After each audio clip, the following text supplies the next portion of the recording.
Welcome back to Cut. Today we have Wonka, the latest rendition in the storied franchise of Charlie and the Chocolate Factory. Did Timothée Chalamet fill the shoes of Gene and Johnny? Let's find out. Remember to like and subscribe.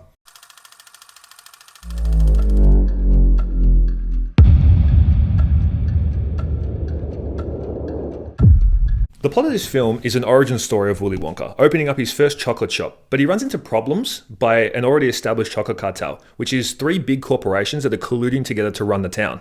He also runs into problems when he's looking for somewhere to sleep, and during this search, runs into trouble once again by not reading the fine print, as we all have, and is tricked into now paying off his debt. The film is a musical fantasy film, and Jordy and I are not a fan of these singing films, but I tell you what, this one kept us entertained and very captivated. If you keep up with our reviews, you might notice that this is actually the second review in a row where we've mentioned that we don't like the singing aspect of it, but it turns out that maybe we actually do, because this film really was good and it really worked, and I really enjoyed this film. At the start of the review, we mentioned, did Timothy fill the shoes of Gene and Johnny? Now, you'll notice when you watch this that he does have certain aspects that are the same, or maybe motivated, or maybe he got inspiration from Gene, but I think he definitely paved his own way with this iteration of Willy Wonka. This movie played a lot like a musical on the screen. Like Josh mentioned in the plot there, it was actually a musical fantasy drama.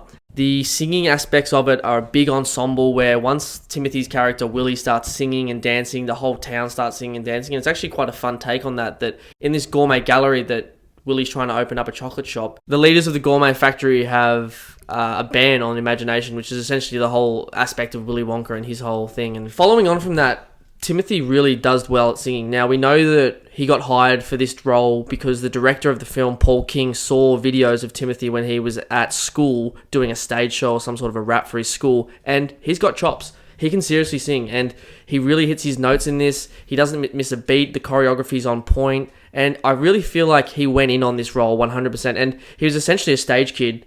I feel like he went back to his roots when he's, a young kid in high school. He's on stage acting his heart out. Another person I want to mention throughout this film is Keegan Michael Key. The humour he brings to screen is unmatched. No matter what movie or genre he does, he adapts. He's a true actor. I think any movie he's in, I love, and it just makes me laugh no matter what skit they're doing. He's just so funny. He takes his skit from Scary Movie where the hat keeps getting bigger and bigger, and he gets fatter and fatter. And I think that just little humour gets me. This film felt really fluid on the screen. Some people might find when they watch this movie that there was way too much CGI, which is fair enough. Way too much CGI and special effects, which I can understand where they're coming from. There was a lot of green screen, a lot of CGI. Like in the original two films we've already seen in the series, we see a lot of real world stuff. We see like in the original one, it's just a factory that they're at, and then the special effects comes in to make it feel like it's a magical sort of world. Whereas this iteration and this take of the Willy Wonka world is very much steeped in fantasy. It's like a dream, essentially. I feel like it's Roald Dahl's book completely put on screen for you in the most imaginative way possible. It's a movie made for kids.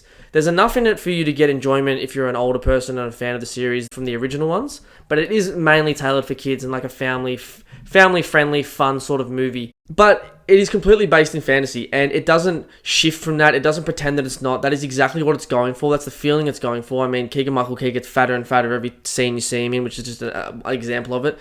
There's giraffes, there's flamingos, there's animals and everything like this. It feels like an interactive world that a kid could come and watch and just fall in love with and be a part of. And that's exactly what the vibe of these Willy Wonka, Charlie and Chocolate Factory films are going for. I mean, I don't know about you, but when I used to see Augustus Gloop in the Chocolate River, that's all I ever wanted to do. When I saw the girl turn into a gigantic blue berry, that's all I ever wanted. And so this movie takes that and rolls with it and takes it even to the furthest realms of fantasy, and it really works. And what I wouldn't give to eat that 5-course meal of a bubble gum or whatever chewing gum she ate, I want that 5-course meal right now.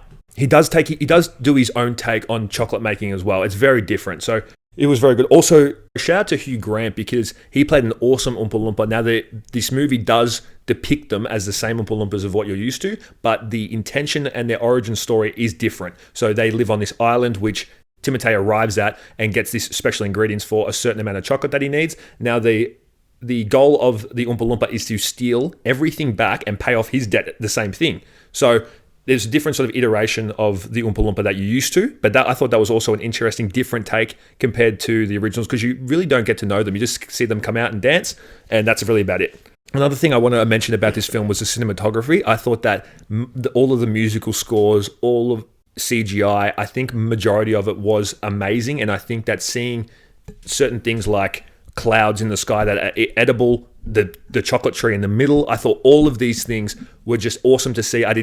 We usually pick the CGI of being really bad. And I mean, if you've watched our past reviews, 100% we mentioned this, but this you couldn't really take too much out of. All of it was pretty well done, and shout out to whoever did the editing, I guess. So just to wrap all this up, the rating for this, for me, would be, based into the fantasy musical genre, for me would be about a 65 to 70%. I did enjoy the movie. I think I'm not the target audience, but somehow I did enjoy it. I'm not into musicals, but somehow I did enjoy it. I don't know how these musicals are starting to grow on me, but I really appreciate, I think, everything that they're doing now for cinema compared to what we're used to watching in Hollywood. So I really do enjoy these musicals, especially the new rendition of what Timothy did, and basically everyone who wrote Wonka. My rating for this film is pretty high. It'd probably be about a 70-75%. I loved it. I enjoyed the fantasy side of it. I had so much fun watching it. I feel like if you had the nostalgic feeling of enjoying the Charlie and the Chocolate Factory series or Willy Wonka, you'll enjoy this movie. The musical scores worked. The CGI worked, even though it was filled with it. Timothée Chalamet did a great job, and it was a great adaptation. Anyway, guys, it's been another NCut movie review. Don't forget to like, sub, comment. Tell us what you thought about the movie. If you liked it, if you didn't, let us know. Peace, we out. Peace. And cut.